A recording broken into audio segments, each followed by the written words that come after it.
Hola, Dios les bendiga. Bienvenidos a la clase número 3 de la materia de Tesalonicenses. En este caso, ¿verdad? Vamos a continuar con el capítulo número 2 de primera carta a los tesalonicenses. En su separata se habla de que en el capítulo anterior, en el capítulo 1, se hablaba acerca del tema la venida de Cristo es una esperanza inspiradora. Dice que se había visto que el evangelio había sido recibido por los tesalonicenses en medio de una gran aflicción. Por eso se tenía ese tema, porque la venida de Cristo iba a ser algo para ellos que los iba a inspirar a seguir en esa espera a pesar de lo que ellos pudieran estar pasando.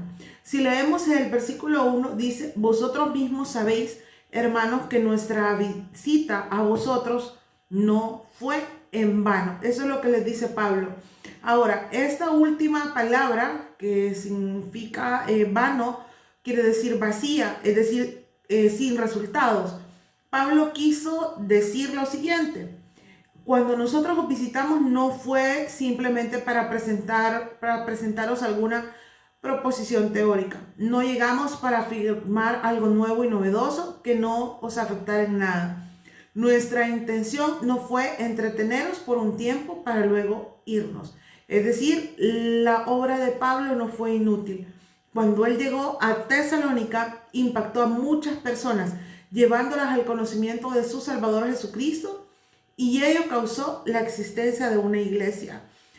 Pablo llegó en el momento justo, y Pablo sabía que Tesalónica no iba a ser una iglesia, ¿verdad? Él sentía que no iba a ser una iglesia que no iba a aprovechar, sino que al contrario, esa iglesia, en medio de todo lo que pudieran estar viviendo a su alrededor, esa iglesia trató de mantenerse firme. En el versículo 2 le dice: pues habiendo antes sufrido y siendo maltratado en Filipos, como sabéis, Dios nos dio valor para anunciar su evangelio en medio de una fuerte oposición. ¿Se recuerdan ustedes de ese caso, verdad? Que se habla en el capítulo 16 de Hechos, donde Pablo y Silas estuvieron encarcelados por predicar la palabra, por hablar de Jesús. Entonces él estaba haciendo un recordatorio donde dice: Pablo dijo que había sido vergonzosamente tratado en Filipos. Y tenemos el relato en Hechos 16, como yo le mencionaba aquí. No había sido muy fácil para el apóstol racionalizar esta situación. Él podía haber decidido que era mejor ser más cuidadoso para poder ganar amigos e influenciar a la gente. El tacto excesivo y la publicidad discreta no era el método de Pablo. Él difundió el evangelio valientemente y sus experiencias no afectaron a su forma de presentarlo. Bueno, conocemos la vida de Pablo, ¿verdad? Hasta cierto punto de cómo él llegó a conocer a Dios y cómo había tenido ese encuentro, ¿verdad? Con Jesús. Y eso a él lo había hecho ser alguien firme en lo que estaba enseñando, porque él, sus convicciones eran totalmente diferentes a lo que él pensaba antes. De ser un perseguidor, ahora a ser un fundador de iglesia, a ser un apóstol. Dice de que su sermón más importante, ¿verdad?, no fue presentado por escrito o de forma verbal, sino a través de su vida diaria. No consistió en una exposición, sino en su experiencia. No fue su profesión, sino su vida práctica. Su texto lema fue tomado de Santiago 2:26, que nos recuerda que la fe sin obras está muerta. Él logró que su mensaje fuera más convincente para sus oyentes en el pavimento de las calles de Tesalónica.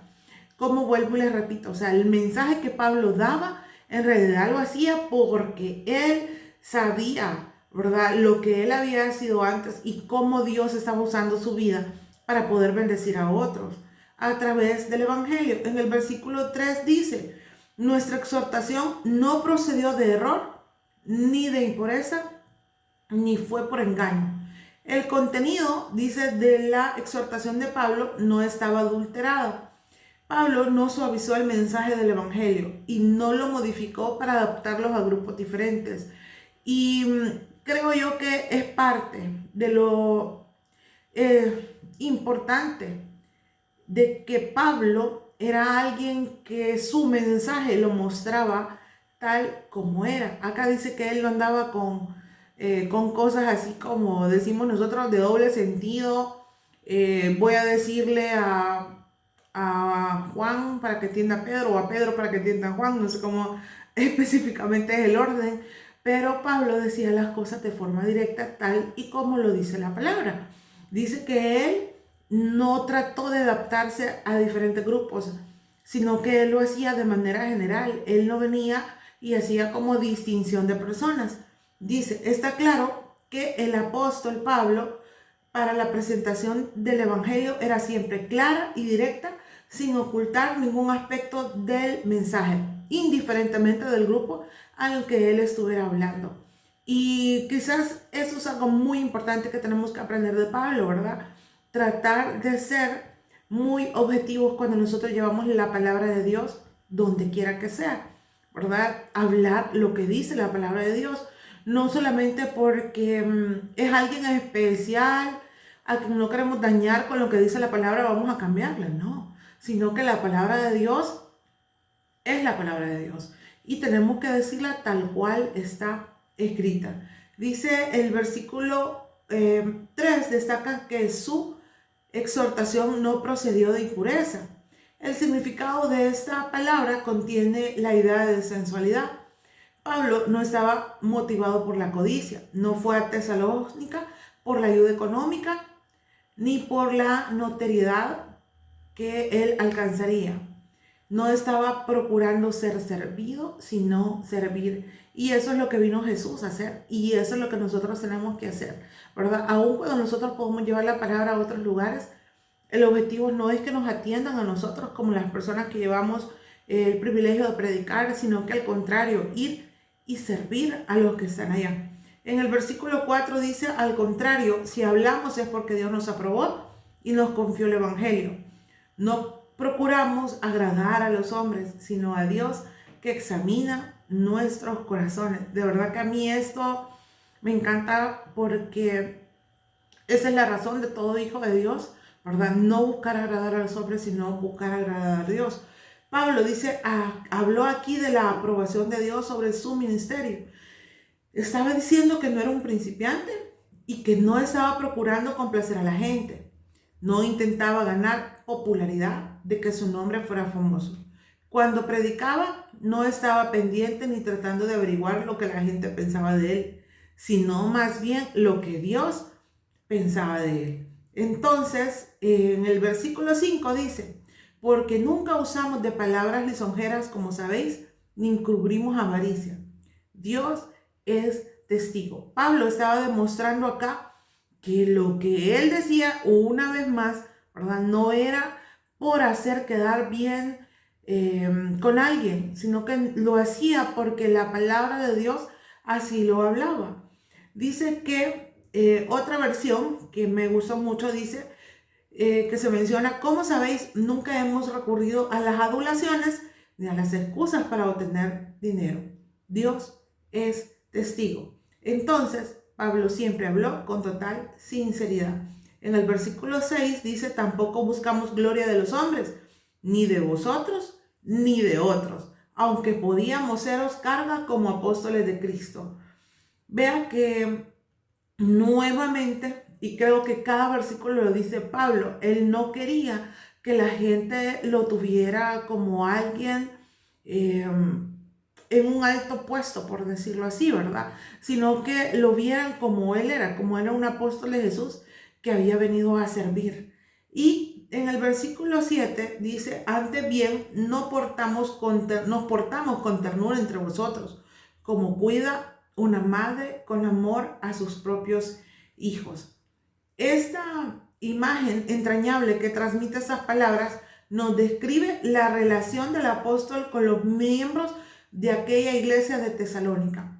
Nos recuerda a Jesús, ¿verdad? Porque en realidad Jesús les mencionó unas palabras a Israel donde dijo, ¿cuántas veces quise juntar a tus hijos como la gallina junta a sus polluelos debajo de las alas? y no quisiste. Eso lo vemos en Mateo 23:37. Y yo creo que de alguna manera Pablo se acordaba de eso, porque dice que ha ido, ¿verdad? Y se ha portado como quien cuida a una madre con amor a sus hijos. Le estaba diciendo, o sea, yo quiero lo mejor para ustedes. Usted sabe que una madre siempre va a querer lo mejor para sus hijos a pesar de cualquier circunstancia. Así que el apóstol Pablo era una clase del siervo de Dios increíble, que podríamos decir cómo pudo haber una transformación tan grande en la vida de él. Él amó a los creyentes tesalonicenses con el amor de una madre, es decir, cuidando cada detalle de la vida de los de Tesalónica. Por eso les escribió 2 cartas, no solamente una. Dice en el versículo 8, tan grande es nuestro afecto por vosotros que hubiéramos querido entregarnos no solo el Evangelio de Dios, sino también nuestras propias vidas, porque habéis llegado a sernos muy queridos. Una vez más, les expresa su amor por ellos, ¿verdad? De decir, yo sé, ustedes son como que fueran mis hijos, les estaba diciendo, y yo puedo entregar, ¿verdad? Dice, mi propia vida para que ustedes lleguen a ser muy, ¿verdad? Importantes en la vida de ellos, en la vida de Pablo. Dice en el 9, ¿os acordáis, hermanos, de nuestro trabajo y fatiga? ¿Cómo trabajando de noche y de día para no ser gravosos a ninguna de vosotros? Os predicamos el Evangelio. Cuando dice trabajando de noche y de día, podía describir el trabajo de una madre. Hay un dicho que más o menos dice lo siguiente: el trabajo de un hombre es de sol a sol, pero el trabajo de una mujer nunca queda terminado. Y quizás porque normalmente, ¿verdad? Las mujeres están como más al cuidado de la casa, aun cuando una mujer trabaje, ¿verdad? Llega a su casa y sigue haciendo trabajo de casa. Entonces a veces pareciera como interminable ese tipo de trabajo. Igual yo sé que hay hombres también que apoyan a sus esposas, ¿verdad? En el trabajo de casa. Pero creo que en esa parte las mujeres son como un poquito más entregadas al trabajo de su casa. Bueno, eso sería como en la mayoría, ¿verdad? Dice acá, todos sabemos que una madre no tiene horario. Su amor requiere una dedicación completa. Y de esa manera actuó el apóstol Pablo, mostrando el tierno cuidado de una madre. En el versículo 10 dice, vosotros sois testigos y Dios también de cuánta santa, justa e irreprochablemente nos comportaros con vosotros los creyentes. De aquí, vosotros sois testigos. Pablo estaba hablando de algo que ellos sabían de primera mano que era cierto. Observemos cómo se comportó el apóstol Pablo con ellos. Dijo a continuación, dice que se comportó de manera santa, justa e irreprochablemente. Así, se puede imaginar que Pablo de verdad que es muy admirable su vida, de cómo él pudo impactar y cómo pudo decir, cómo podía sostener sus palabras al decir, hemos actuado de manera santa, justa e irreprochable. De esa manera nos comportamos con vosotros. Yo creo que esto es un reto para nosotros, ¿verdad? Poder decirle a alguien, no, si yo soy una persona santa, justa e irreprochable. Yo creo que a veces nos cuesta un poquito porque somos seres humanos, pero si Pablo lo logró hacer, nosotros podemos hacerlo. Tenemos que tratar de buscar ese camino, ¿verdad? Y de esa forma les estaba diciendo a los de Tesalónica. En el 11 dice, también sabéis de modo como el Padre a sus hijos, exhortábamos y consolábamos a cada uno de vosotros. Una vez más, ¿verdad? Les muestra ese amor, ¿verdad? No solo como mamá, tal vez decían, no, es que yo no veo a Pablo como una mamá, lo veo como un papá, pero al mismo tiempo le dice, exhortábamos y consolábamos a cada uno de vosotros. Pablo se tomó el tiempo de verdad de invertir en la vida de cada persona que estaba en la iglesia de Tesalónica. Yo creo que los que de alguna manera estamos liderando podemos hacer esa misma acción de Pablo, interesarnos por la vida de las personas con las que nosotros estamos trabajando, ¿verdad? Saber preocuparnos por la vida de esas personas para que crezcan espiritualmente, para que crezcan emocionalmente y apoyarle en cada área, como Pablo lo estaba haciendo con los de Tesalónica. Él estaba sumamente decidido a apoyarlos. En el versículo 12, y os encargábamos que anduviéramos como es digno de Dios, que os llamó a su reino y a su gloria, a su reino y gloria. Dice, y encargábamos que anduviéramos como es digno de Dios. Se pueden imaginar nosotros siendo expuestos a esta palabra de decir, en realidad andamos como es digno de Dios nuestra vida. Eso le estaba diciendo Pablo a ellos. Le dice, otra versión dice, amonestábamos. Aquí hay una nota de severidad que implica disciplina. Es una palabra muy fuerte que contiene la idea de solidez y de firmeza. Cuando dice encargábamos, estábamos hablando de esa versión que puede ser amonestar también.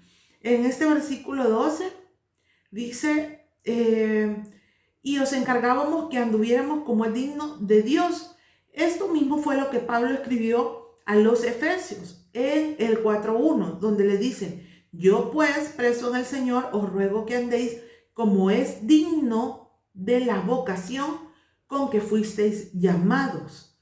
Eso mismo le decía, vea que a él sí le interesaba de verdad que no es, bueno, que la vida de la iglesia de Tesalónica fuera lo más cercana a Dios posible. De verdad que esto es algo también para nosotros, para nuestra vida, ¿verdad? Esa exhortación también va para nuestra vida.